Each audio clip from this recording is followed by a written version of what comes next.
भगवान श्री कृष्ण, सीताराम, लक्ष्मण और हनुमान जी के चरणों में निवेदन करते हैं कि हमें आज के इस हरिनाम संकीर्तन में कृपा प्रदान करें कुछ 2 शब्द बोलने की, ताकि जीवों का कल्याण हो सके।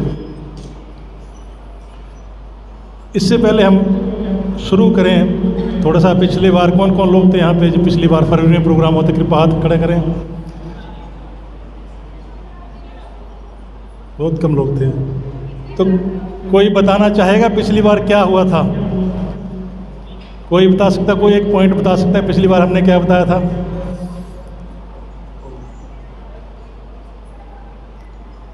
पिछली बार हमने बताया था कि भक्ति में हम कैसे आगे बढ़ते हैं, कौन सी स्टेज हैं, श्रद्धा, जप क्रिया, साधु संग, इस प्रकार से हमें 9 स्टेज बताई थी।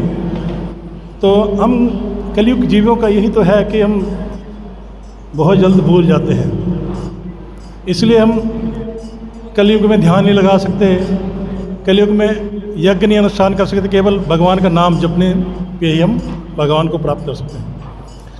तो पहले 5-7 मिनट का हम महामंत्र, उसके बाद गीता पे चर्चा करेंगे। तो सभी से अनुरोध है कि जब महामंत्र बोले जाए, सामने लिखा है, इसको जरूर बोलना है। जय राधा माधवा कुंज बिहारी,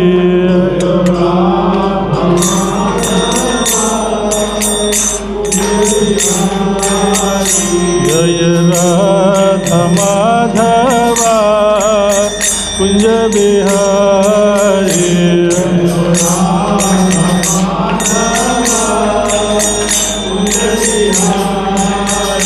जय गोपी जन बलवा गिरवरधारी,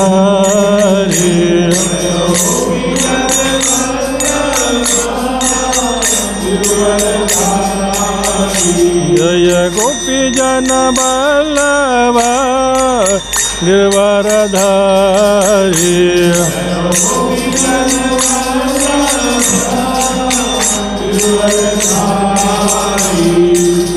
यशोदानंदन ब्रज जन रंजन,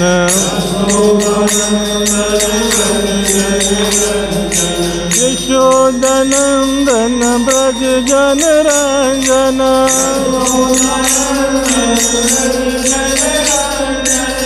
यशोदानंदन ब्रज जन रंजन,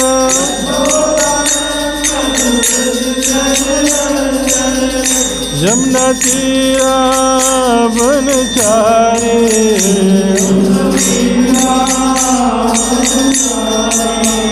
जय राधा माधवा कुंज बिहारी,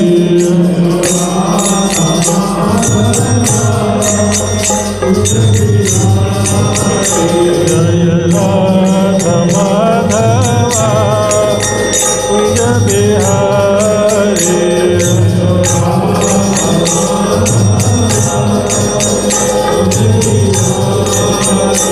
हरे कृष्णा कृष्णा कृष्णा हरे हरे, हरे राम राम राम हरे हरे,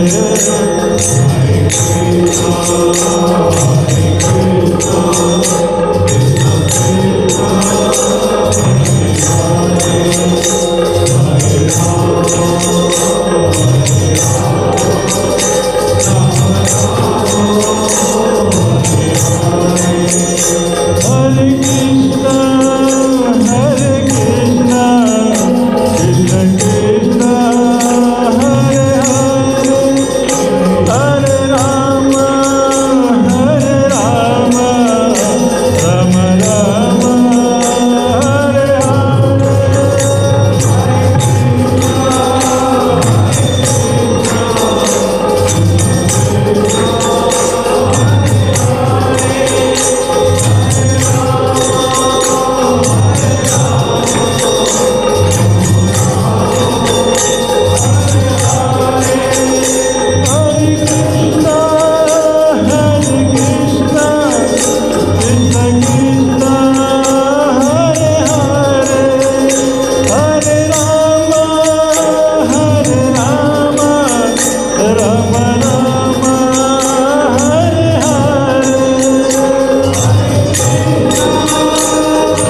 बोल, हरि बोल।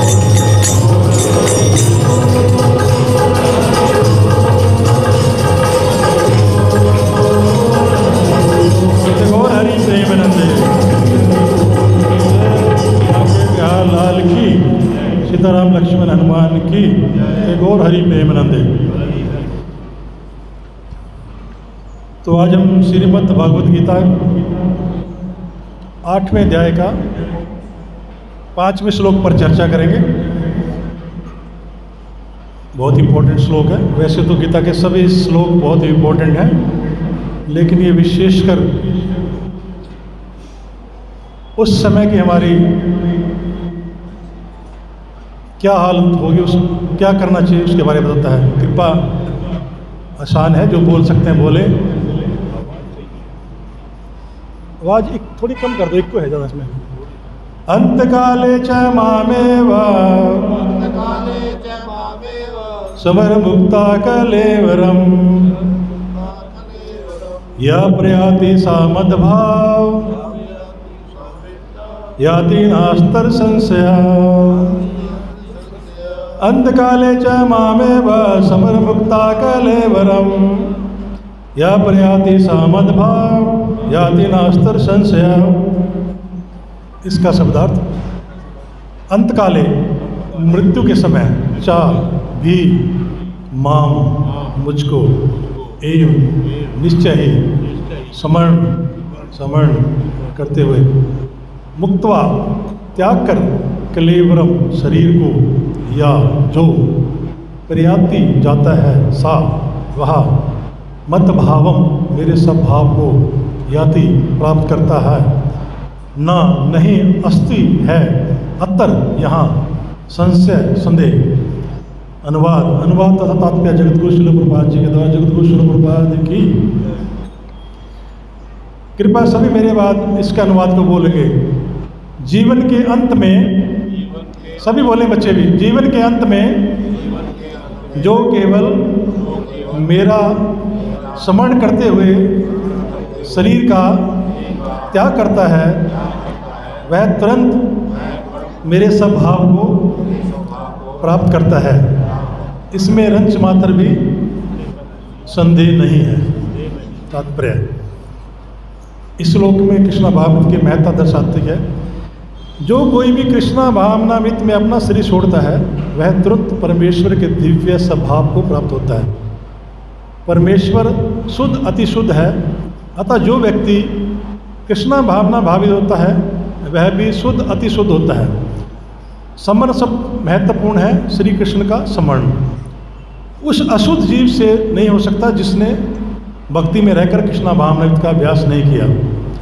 अतः मनुष्य को चाहिए कि जीवन के अंत में प्रारंभ से ही कृष्ण भावना अमृत का अभ्यास करे। यदि जीवन के अंत में सफलता वांछनीय है तो कृष्ण का स्मरण करना अनिवार्य है। अतः मनुष्य को निरंतर हरे कृष्ण कृष्ण कृष्ण हरे हरे, हरे राम राम राम हरे हरे, इस महामंत्र का जप करना चाहिए। भगवान चैतन्य ने उपदेश दिया है कि मनुष्य को वृक्ष से भी अधिक सहिष्णु होना चाहिए। तरुरूपी सहिष्णु। हरे कृष्ण कृष्ण कृष्ण हरे हरे, हरे राम राम राम हरे का जप करने वाले व्यक्ति को अनेक व्यवधानों का सामना करना पड़ सकता है, तो भी वह इस महामंत्र का जप करते रहना चाहिए, जिससे जीवन के अंत में कृष्णा भावनामृत का पूरा लाभ प्राप्त हो सके। ओम ज्ञानतिमिरस्य ज्ञानंजलाशलाकया चक्षुर्मीलितं तस्मै श्री गुरुवे नमः। श्री चैतन्य मनोविष्टं स्थापितं येन भूतले स्वयं कदा मह्यं ददाति सम्पदाधिकं। वंदेहम श्री गुरु श्री उद्बुद्धं श्री गुरु वैष्णवांच श्री रूपम सगरजात संगमित्रा श्री शाखाताच। हे कृष्ण करुणा सिंधु दीनबंधु जगतपते, गोपेश गोपिका कांत श्री राधाकांत नमस्तुते। तप्त कांचन गौरंगी श्री राधे वृंदावेश्वरी, विश्वभानु सुते देवी प्रणमामि हरिप्रिया।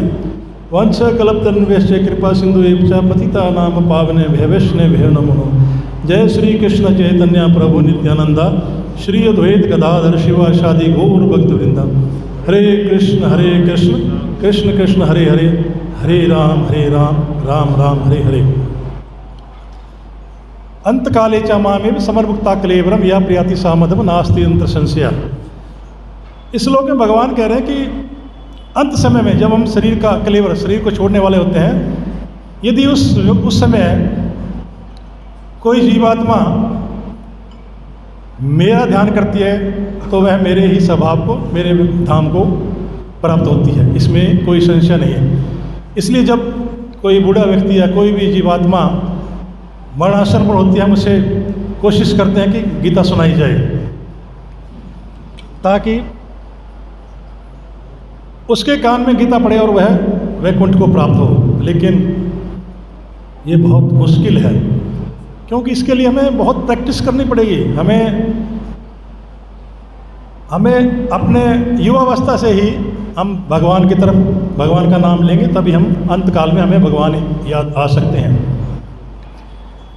एक व्यक्ति ने ये श्लोक पढ़ा और नई नई दीक्षा हुई थी, उसने सोचा तो बहुत आसान है, अगर अंत काल में भगवान का नाम ले लेंगे तो हम तो भगवान के वैकुंठ धाम चले जाएंगे। तो उस व्यक्ति ने क्या किया, मरने की कोशिश करता है, कभी कहीं बिल्डिंग के नीचे जाता है, कभी एक्सीडेंट करता है, कभी सोचता है मर जाऊं, और करते करते वह समुद्र में डूबने की कोशिश करता है। माला हाथ में लिए जाता है, हरे कृष्ण कृष्ण कृष्ण हरे हरे हरे राम, और समुद्र की लहरों में जाता है। जैसे ही डूबने लगता है, सब उसकी माला छोड़ जाते हो, कहता अरे बचाओ अरे बचाओ अरे बचाओ, ऐसे करके फिर गार्ड उसे बचा लेते हैं। कहने का भाव है कि एकदम हमें भगवान की याद नहीं आ सकती, उसके लिए हमें बहुत प्रैक्टिस करनी पड़ेगी। इसी प्रकार से एक बूढ़े व्यक्ति मरणशैया पर था, उसके घर वालों ने बहुत कोशिश की इससे भगवान का नाम, भगवान कृष्ण का नाम इसकी जुबान पे आए, क्योंकि ये शरीर छोड़ने वाला है। बहुत कोशिश की, लेकिन उसने जीवन भर सिवाय भौतिक बातों में भगवान का नाम लिया नहीं, तो कैसे नाम याद आए।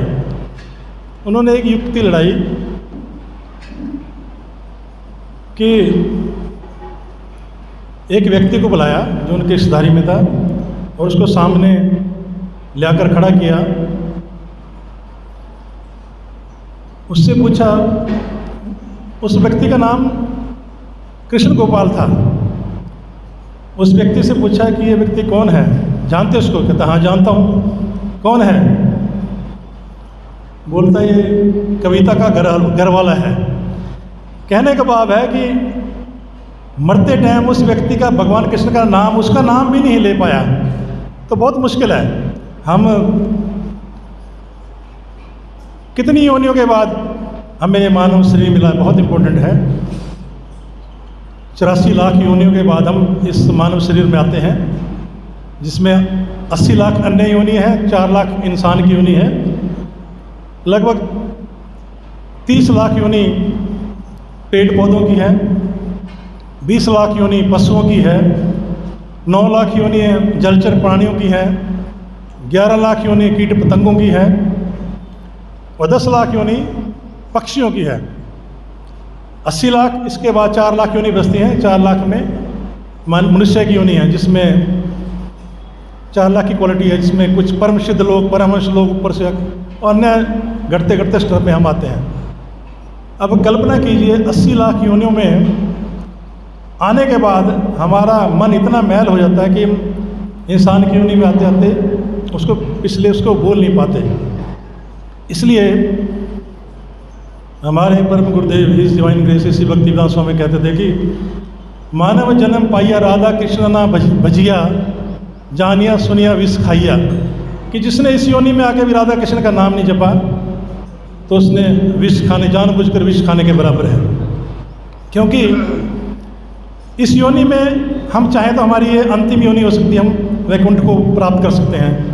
हम चाहें तो ये पहली योनि हो सकती है, फिर हमें 84 के चक्र में डाल दिया जाएगा। जो हमारी सारी प्रैक्टिस है, यह है अंत काल में भगवान को याद करने की है, इसलिए हमें प्रैक्टिस करनी पड़ेगी। अगले श्लोक में भगवान कह रहे हैं कि यम यम वापी समर भाव तजदे कलेवरम तम तम वापी कौंत्या तद भाव भाविता, कि जो उस समय जिस चीज़ को याद करेगा, अगर उसकी किसी पशु की याद आ गई तो पशु योनि में चला जाएगा, किसी कुत्ते बिल्ले की याद आ गई तो उसमें चला जाएगा। अंत टाइम में जो याद जिस उसमें उसका मन जाएगा वहीं पे उसी योनि प्राप्त हो जाएगा।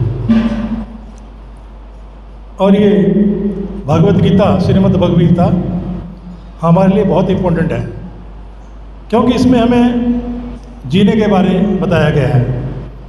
इसको भगवान ने राज्य विद्या, राजगुह्यम, सभी विद्याओं का राजा, सभी शास्त्रों का निचोड़, राजगुह्यम, सभी पवित्र गोपनीय ज्ञानों का ज्ञान, पवित्रम, इससे बढ़कर कोई पवित्र नहीं है, सुसुखम, सुख प्रदान करने वाला, कर्तव्य हमें कर्तव्य की बोध कराने वाला। इसको बहुत ही उत्तम सभी शास्त्रों का श्लोक है श्रीमद् भगवद गीता। अब जैसे हम कोई चीज़ खरीदते हैं, मान लीजिए कोई इलेक्ट्रॉनिक चीज़ खरीदते हैं, कोई computer, laptop, mobile, washing machine, उसके साथ हमें कोई चीज़, एक मैनुअल मिलता है। मैनुअल आप सब जानते हैं, मैनुअल मिलता है, उसमें क्या लिखा होता है कि ये मशीन कैसे चलेगी, उसके बारे में बताया जाता है। इसी प्रकार से यह भगवद गीता हमारे जीवन का एक मैनुअल है कि हमें अपना जीवन कैसे जीना है, इसके अनुसार हमें अपने जीवन को ढालना है। लेकिन यदि हमारे पास कोई इलेक्ट्रॉनिक गुड्स है, उसको हम पढ़ते नहीं हैं स्टार्टिंग से, मान लीजिए हमारा मोबाइल है, ये बहुत मैला हो गया है, हम इसको वॉशिंग मशीन में डाल दें और साफ़ करने की कोशिश करें तो क्या होगा, ये ख़त्म हो जाएगा। और बाद में उसको मैनुअल को पढ़ें, अरे ये तो बहुत गलत हुआ, हमें इसमें तो ये लिखा था, ऐसे करना चाहिए था। तो इसलिए उसको हमें सबसे पहले पढ़ना होगा। इसलिए कुछ लोग सोचते हैं गीता को हम बाद में बुढ़ापे में पढ़ लेंगे, ऐसा नहीं है। मैनुअल तो हमें 5 साल की आयु तक माफ़ है, उसके बाद तो शास्त्र कहते हैं कि हमें भगवान की शरण लेनी चाहिए। 5 साल के बाद हमें गीता को पढ़ना चाहिए। अच्छा, एक गीता के बारे में थोड़ा पूछना चाहूँगा, कितने लोगों को पता है गीता किसने बोली है? हाथ खड़ा करें। गीता किसने बोली है? बड़ा आसान सा क्वेश्चन है, भगवान कृष्ण ने बोली है, नहीं पता? कृष्ण अर्जुन का संवाद तो है, बहुत आसान सा क्वेश्चन है, लेकिन इसमें क्वेश्चन ये आता कि जैसे गीता में अर्जुन वाच है, श्री कृष्ण क्या नाम, युधिष्ठिर वाच है, संजय वाच है, कहीं ये तो नहीं आता कृष्ण वाच है, कहीं भी नहीं आता गीता में। फिर आप कैसे मानेंगे भगवान ये कृष्ण ने गीता बोली है? वो इसलिए श्री भगवान वाच शब्द यूज़ किया गया है, जो क्लियर करता है कि भगवान कृष्ण ही भगवान है, परम तत्व भगवान श्री कृष्ण ही है। इसलिए गीता में श्री कृष्ण वाचा का शब्द यूज़ किया गया है। और गीता के प्रत्येक श्लोक में यही है कि भगवान श्री कृष्ण है। कई लोगों की शंका रहती है, हम तो जी भगवान शंकर की पूजा करते हैं, माला करते हैं, हम तो माता की पूजा करते हैं, हम तो हनुमान जी की पूजा करते हैं, हम भगवान कृष्ण को कैसे मानें? कैसे भगवान को माने कि भगवान कृष्ण है? तो श्रीमद् भागवतम में जो एक अमृत है पूरा, उसमें क्लियर कट कहा गया है कि जो जीवात्मा मेरा नाम लेती है उसके सभी देवी देवताओं को पूजा, जो कि श्रीमद् भागवत में 4 स्कंद का 31वें अध्याय का 14वां श्लोक है, जो इस प्रकार है, यथा तरो मूलम निषिचनेन तृप्यन्ति।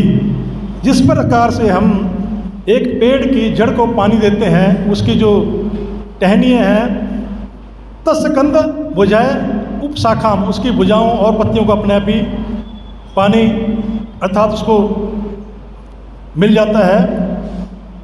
इसी प्रकार पाणो पर उपराच्य यथ इंद्रिया तथैव, जैसे हम उदर में अपने पेट में खाना डालते हैं, हमारी सारी इंद्रियां पुष्ट हो जाती हैं। सर्व हरिण अच्युत अत्यज्य।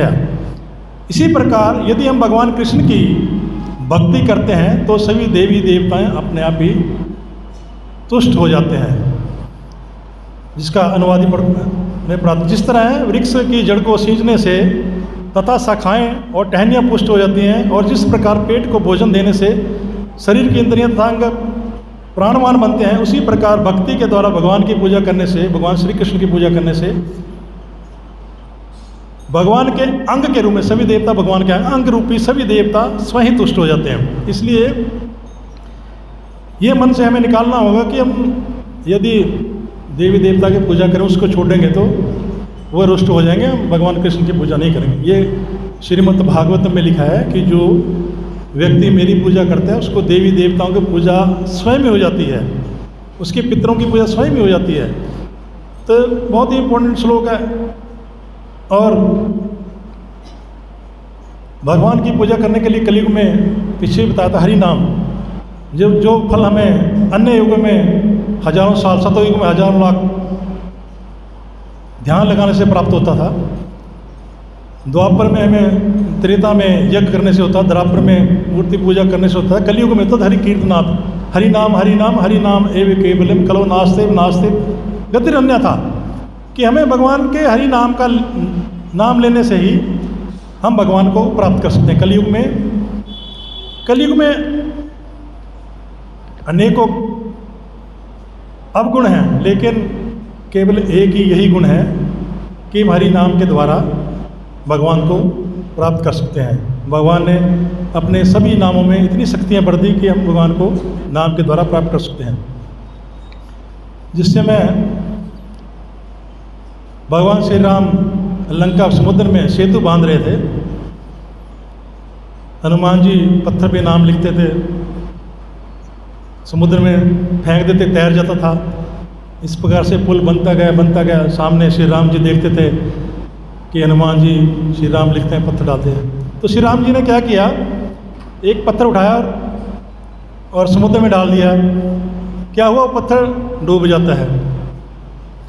तो श्री राम जी हनुमान जी से पूछते हैं कि हनुमान, तुम जो पत्थर डाल रहे हो ये तो तैर रहे हैं, जो मैंने डाला डूब गया, ऐसा क्यों? तो हनुमान जी बताते हैं, प्रभु जिसको आपने छोड़ दिया वो कैसे तैर सकता है? जिस भव सागर में वही तैर सकता है जो आपके नाम का सहारा लेगा। आपके इस पत्थर में आपका नाम लिखा है, आपके जो नाम की शक्ति है आपके स्वयं से ज़्यादा है। यही कलयुग का फार्मूला है कि भगवान की जो शक्ति है भगवान के नाम में है, इसलिए वो पत्थर तैर गए, जो भगवान श्री राम ने फेंका वो पत्थर डूब गया। और श्रीमद् भागवतम के अंतिम श्लोक है 12 स्कंद श्रीमद् भागवतम के 13वें अध्याय का 23वां श्लोक, इसमें भी हरि नाम की महत्ता ही बताई गई है। इसमें वेद व्यास जी लिख रहे हैं, नाम संकीर्तनीयस्य सर्व पाप वर्णाशनम परिणामो दुख शमनस्त ननानि हरि परमम, कि जो नाम संकीर्तन की जो शक्ति है वह सर्व पापों को नाश कर देती है, सभी दुखों का शमन कर देती है। तो व्यासदेव जी कहते हैं, मैं उस भगवान श्री हरि को, भगवान श्री कृष्ण को सादर नमस्कार करता हूँ जिनके पवित्र नामों का सामूहिक कीर्तन करने से, सामूहिक का इकट्ठे होकर जैसे आप लोग कर रहे हैं, सामूहिक कीर्तन करने से सभी पाप नष्ट हो जाते हैं और जिनको नमस्कार करने सारी भौतिक कष्टों से छुटकारा मिल जाता है। इसलिए हरि नाम संकीर्तन की बहुत महत्ता है, क्योंकि कोई भी जब हम बात करते हैं तो उसका शास्त्र प्रमाण ना हो तो उसकी वैल्यू नहीं होती। कोई बात करेंगे शास्त्र से प्रमाण होगा तभी हम उसकी महत्व होता है। इसलिए जो भी बोला जाता है श्रीमद् भागवतम, श्रीमद् भगवद गीता से ही बोला जाता है। भगवान कृष्ण के बारे में तो प्रत्येक श्लोक में, श्रीमद् भागवतम का पहले श्लोक में भी ओम नमो शुरू ही होती है, ओम नमो भगवते वासुदेवाय। वासुदेव श्री कृष्ण है, और अंत में भी, स्टार्टिंग में भी भगवान को ही प्रणाम किया जाता है, जिससे क्लियर है कि भगवान श्री कृष्ण है। ये हमारे मन से निकल जाना चाहिए कि भगवान कौन है। और आप लोगों ने महाभारत श्री कृष्णा सीरियल भी देखे होंगे, उसमें जो विराट रूप दिखाया जाता है उसमें भगवान दिखाते हैं कि सब कुछ मुझ में है, सारा कुछ मेरे से ही उत्पन्न है, मेरे में समा रहा है। तो इसमें कोई शंका नहीं रहनी चाहिए कि भगवान कृष्ण है या कोई और भगवान है। जो पृथ्वी के प्रथम जीव ब्रह्मा जी भी कह रहे हैं, ईश्वरा परम कृष्ण सच्चिदानंद विग्रह नादिरादि गोविंदम सर्व कारण कारणम, कि जो ईश्वरों का भी परम ईश्वर है वह भगवान श्री कृष्ण है।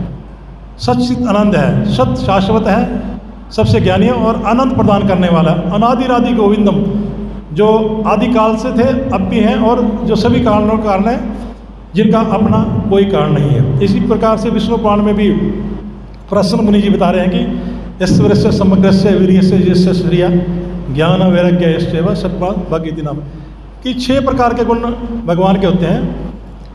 सबसे अधिक धनवान, सबसे अधिक बलवान, सबसे अधिक जिसका यश है, सबसे अधिक वैरागी, त्यागी, इस प्रकार से 6 गुण भगवान के बताए गए। आप सब जानते हैं भगवान कृष्ण ने जब गोवर्धन उठाया, एक भाई ने हाथ की छोटी उंगली के नाखून पे साधन दिन रात उस गिरिराज को धारण किया, जिसकी अगर परिक्रमा करें 21 किलोमीटर की परिक्रमा है, उसको एक उंगली पे धारण किया, तो उनसे बड़ा धनवान, उनसे बड़ा बलवान व्यक्ति कौन हो सकता है। इसी प्रकार धनवान की परिभाषा वैसे भगवान का सारा, लेकिन जो द्वारका में भगवान के पटरानियों के महल थे, उनमें हीरे जवाहरात की दीवारें बनी थी। कहने के भाव है सभी गुण ये 6 जिसमें हैं इकट्ठे पाए जाएं। एक गुण तो किसी में हो सकता है, कोई व्यक्ति टाटा बिरला की तरह धनवान हो सकता है, लेकिन ये 6 गुण, बनवान भी, धनवान भी, वीर्यवान भी, यश भी, उसका प्रसिद्धि भी, ज्ञान भी, 45 मिनट में श्रीमद् भागवत गीता ज्ञान अर्जुन को दिया, जिसमें आज तक कोई अमेंडमेंट नहीं। दिव्य ज्ञान है। हम अपना हिंदुस्तान का अगर संविधान देखें तो उसमें कितनी बार अमेंडमेंट हो गया, क्योंकि वो एक इंसान के द्वारा लिखा गया है। लेकिन जो श्रीमद् भगवत गीता है 700 श्लोक एज इट इज़ हैं, उसमें कोई किसी प्रकार का भी मिलावट नहीं है। इसी प्रकार अन्य श्लोकों में भगवान ये कह रहे हैं, ऐसे चंसा श्रीमद् भागवत के पहले स्कंद 30 अध्याय में, ऐसे चंसा पुरुषा कृष्णातु भगवान स्वयं, कि भगवान कृष्ण ही स्वयं भगवान हैं। तो इसलिए हमें क्या करना है, शॉर्टकट फार्मूला, एकम शास्त्र देव की पुत्र गीता, हमें एक ही शास्त्र श्रीमद् भगवत गीता को ले लेना है। एको देवे देव की पुत्र एवं, एको कृष्ण भगवान की हमें पूजा करनी है। जैसे गीता में भगवान कहे, मन मना मत भक्तो मध्याजी माम नमस्कुरु माँ वैश्य सत्यम ते प्रतिजन प्रिय, कि मेरी पूजा करो, मुझे नमस्कार करो, इस प्रकार तो मुझे प्राप्त होगी। एको मंत्र तस्य नाम नहीं आनी, एक ही मंत्र महामंत्र हरे कृष्ण कृष्ण कृष्ण हरे हरे, हरे राम राम राम है। कर्मा एक तस्य देव से सेवा, एक ही देव भगवान कृष्ण की सेवा। एक शॉर्टकट फार्मूला है, जब हम कोई काम करते हैं हमें भगवान कृष्ण को निमित्त मानकर करना है, तभी हम भगवान को प्राप्त कर सकते हैं। बड़ा आसान सा हमें सभी शास्त्रों में इस महामंत्र को बताया गया है, लेकिन हमें अगर हम अपनी भक्ति बिना शास्त्र के उससे करते हैं तो हमें उसका लाभ नहीं होता, क्योंकि भगवान श्रीमद् भगवत गीता के 16वें अध्याय के 23वें श्लोक कह रहे हैं, यह शास्त्र अविधि मित सज्जय वर्ते काम करात, जो व्यक्ति बिना शास्त्र की विधि को माने हुए अपने वर्तते काम का, अपने कार्य को, अपनी भक्ति को अपने मन गणंत्र के अपने मर्जी से करता है, नासा सिद्धिम वापनोति ना सुखम ना परमागतिम, भगवान कह रहे हैं ना उसको कोई सिद्धि प्राप्त होगी, ना उसको कोई सुख प्राप्त होगा, और इवन के मरने के बाद भी परम गति प्राप्त नहीं होगी। तो यहाँ हमें सावधान होना चाहिए कि हमें कोई भी कार्य करना है शास्त्र के अनुसार ही करना है। यदि हम शास्त्र की अवहेलना करके करते हैं, उससे हमें ना तो कोई सिद्धि होगी, ना कोई हमें सुख मिलेगा, और इवन के मरने के बाद भी हमें परम गति प्राप्त नहीं होगी। इसलिए हमें शास्त्र की अवहेलना बिल्कुल नहीं करनी, शास्त्र के अनुसार। और शास्त्र में जो बताया, हमें ये बताया गया है कि मैं भगवान कृष्ण की भक्ति करनी है। भक्ति में करने में कोई नुकसान नहीं है। अर्जुन ने पूछा कि अगर हम भक्ति करते हैं और किसी कारणवश हमें भक्ति को पूर्ण नहीं कर पाते, तब क्या हाल हुआ, तब क्या होगा हमारा। तो फिर भी गीता के 6 अध्याय के 21 में 41-42 श्लोक में भगवान बोल रहे, प्राप्य पुण्य कृताम लोकान स्विष्ट शाश्वत समा सूची नाम श्रीमतः गेहे योग भ्रष्ट विजायते अथवा योगी नाम एवं कुले भक्ति दीमताम एता ही दुर्लभम तरम लोके जन्म ये देशम, की यदि कोई मेरी भक्ति करता है, उसको अकारण किसी प्रकार से अकाल मृत्यु आ जाती है और भक्ति अधूरी छूट जाती है, तो भगवान कह रहे हैं ऐसे पुण्यात्मा को मैं पुनः 84 लाख की योनि में न डालकर उसे पुनः इंसान की योनि में जन्म देता हूँ। और कहाँ देता हूँ? शुचि नाम, जहाँ शुद्धि है, किसी ब्राह्मण के घर। श्रीमतः, जहाँ धनवान लक्ष्मी का वास, धनवान के घर में जन्म देता हूँ। अथवा योगी नाम, या किसी योगी के घर में जन्म देता हूँ, सन्यासी के घर जन्म देता हूँ, ताकि वो पुनः उसको ऐसा माहौल प्राप्त हो कि पुनः मेरे धाम को, मेरी भक्ति को आगे शुरू कर सके। इसलिए भक्ता माम अभिजानति, भक्ति के द्वारा ही भगवान कह रहे मुझे प्राप्त कर सकते हो। और गीता का प्रतीक श्लोक हमें सिखा रहा कि हमें भक्ति कैसे करनी है। जिस प्रकार हम शस्त्र नाम, पुण्य नाम, विष्णु के, भगवान कृष्ण के अनेकों नाम है, उनको लेने से हमें कई बार, 3 बार नाम लेने से जो लाभ होगा भगवान कृष्ण का, 1 बार लेने से हमें वो लाभ प्राप्त होता है। और गीता में जो श्लोक, गीता में जो भगवान बता रहे हैं कि यह मुश्किल उनके लिए है जिनकी अल्प बुद्धि है, वह मुझे नहीं जान पाएंगे। उनके लिए मैं माया के उसमें ढका रहूँगा।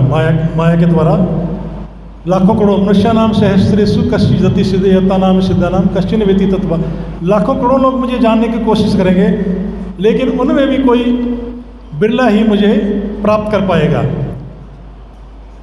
और जिसके पुण्य जागृत होंगे, वही मेरी भक्ति में आगे बढ़ेगा, अन्यथा वह मेरी माया में उलझा रहेगा। और यदि मेरी भक्ति में श्रद्धा नहीं है तो भी मुझे प्राप्त नहीं कर सकता। और श्रद्धा नाम धर्मस्य परम है, अप्रपा ना निवर्तन्ते मृत्यु संसार वर्तमान। जो मेरी नाम में जिसकी श्रद्धा नहीं है, वह यहीं भटकता रहेगा। और कलियुग में कली काले नामे कृष्ण अवतार, नाम है सर्व जगत निस्तार। भगवान के नाम का ही एक यूँ कह सकते अवतार हुआ है। भगवान कृष्ण के नाम से ही जपने से हम भगवान को प्राप्त कर पाएंगे। भगवान ने ये भी कहा 9वें अध्याय में 23 में कि जो देवताओं के पूजा करते हैं उनका क्या करता है? ये अन्ना देवता भजते यंता शारदान ते तमी बापे कौनते यद भक्ता अविधि पूर्वक। जो देवताओं की पूजा करते हैं, पूजा वो मेरी ही करते हैं, लेकिन अविधि पूर्वक।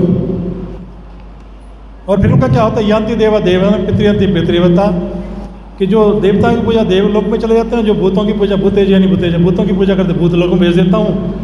जो मेरी पूजा करते हैं मेरे धाम को वापस आते हैं। इसलिए हमें भगवान की भक्ति करनी है। भक्ति के द्वारा भगवान को जान सकते हैं। हम जैसा देखते हैं दान पुण्य में जो लोग विश्वास करते हैं, उनका क्या मिलता है? उनको वैकुंठ नहीं प्राप्त होता, उन्हें स्वर्गलोक प्राप्त होता है। और स्वर्ग में भोगने के बाद क्षीणे पुण्य मृत्यु लोक बसंती, पुनः मृत्यु लोक में आ जाते हैं। इसलिए केवल एक ही तरीका भगवान को प्राप्त करने, भगवान कृष्ण की भक्ति। अर्जुन को बहुत ध्यान योग, अष्टांग योग, दुनिया भर के योग गीता में बताए, लेकिन लास्ट में अर्जुन ने भी ये कहा मेरी कुछ समझ नहीं आया प्रभु। तब भगवान, क्योंकि शुरू में अर्जुन को बड़ा अहंकार था अपने उस पर, जब तक अर्जुन ने भगवान को सरेंडर नहीं किया, कर्पान्ना दोषे संभावा पृच्छामि तब धर्म सम्मूढ़ चेता यथा यत सभी ब्रूमे तन्न में शिष्यम ते अहम शादी माम पर बनना। अर्जुन ने भगवान को सरेंडर किया कि मैं आपका शिष्य हूँ, मुझे ज्ञान दीजिए, मुझे तत्व ज्ञान दीजिए, मैं फंसा हूँ, मुझे समझ नहीं, रास्ता नहीं दिखा रहा। तब भगवान को सरेंडर किया, तब भगवान ने उसको ज्ञान दिया। वास्तव में ये ज्ञान अर्जुन के लिए नहीं था, हम लोगों के लिए था। अर्जुन तो पहले से ही भक्त था, उसको ज्ञान की आवश्यकता नहीं थी। इसी प्रकार जो श्रीमद् भागवतम है, वह भी परीक्षित महाराज के लिए नहीं थी, हमारे लिए थी। हम जीवों के कल्याण के लिए वो कही गई है। अर्जुन के लिए नहीं कि हम लोगों के लिए, हमारे कलियुग के जीव हैं उनको कल्याण के लिए ये सब श्रीमद् भागवत गीता का प्रकटा हुआ है। गीता का जो बेसिक फंडा है, हमें अपनी पहचान बता कि हम कौन हैं। हम आत्मा हैं, शरीर नहीं है, जो हमें गीता से ज्ञान होता है। हमें कहाँ जाना है ये हमें बताता है। यदि कोई व्यक्ति गली में घूम रहा है कि हमें कहाँ जाना है, उसे पता नहीं है कहाँ जाना है, तो हम उसको कहेंगे पागल। हम पागल हैं सब, हमें पता नहीं हम कहाँ जाना है मरने के बाद, क्योंकि हम ऐसी कोई तैयारी नहीं कर रहे हैं। इसलिए हम सब लोग वास्तव में पीलिया रोग से ग्रस्त हैं। पीलिया जानते हैं सोल? पीलिया में क्या होता है? अगर हमें कोई मीठी चीज़ दी जाए तो वो कड़वी लगती है। हम सब पीलिया से ग्रस्त हैं। जब कोई हमें अच्छी चीज़ श्रीमद् भागवतम, श्रीमद् भगवत का ज्ञान दिया जाता है तो हमारा उसमें मन नहीं लगता।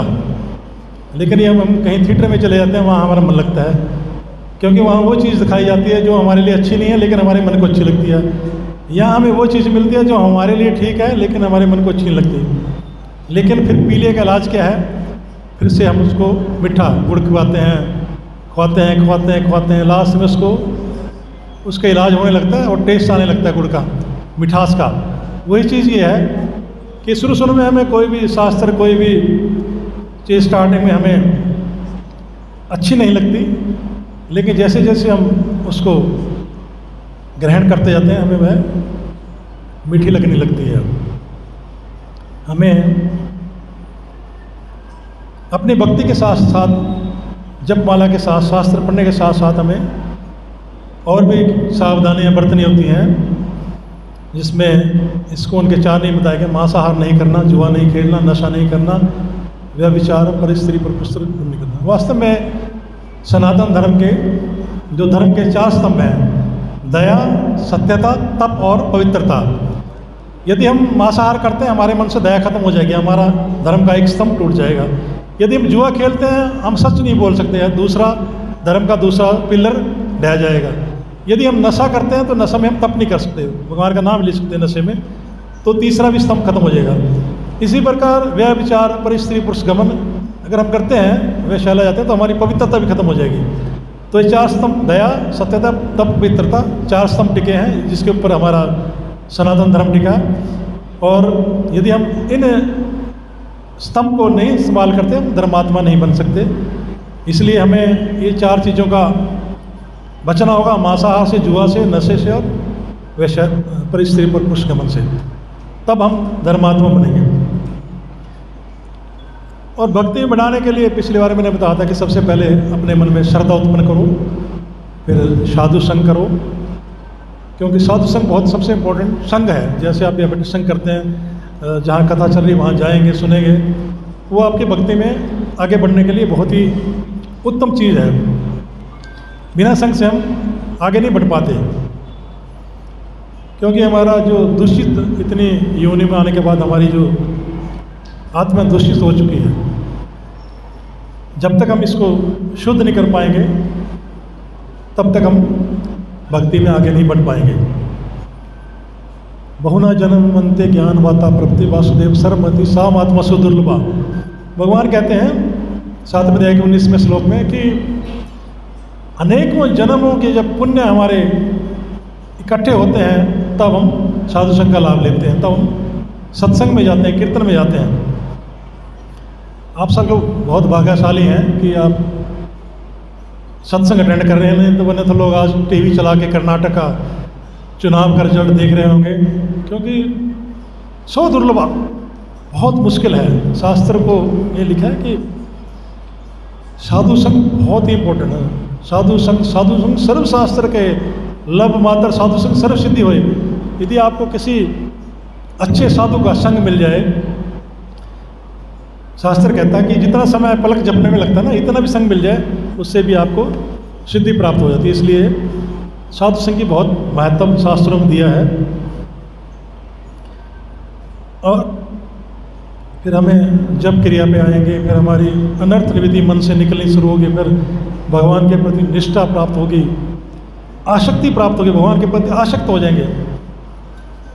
इतनी आसक्ति हो जाएगी कि हम भगवान के सिवा और कुछ अच्छा नहीं लगता। भगवान में हमारी निष्ठा इतनी हो जिस प्रकार से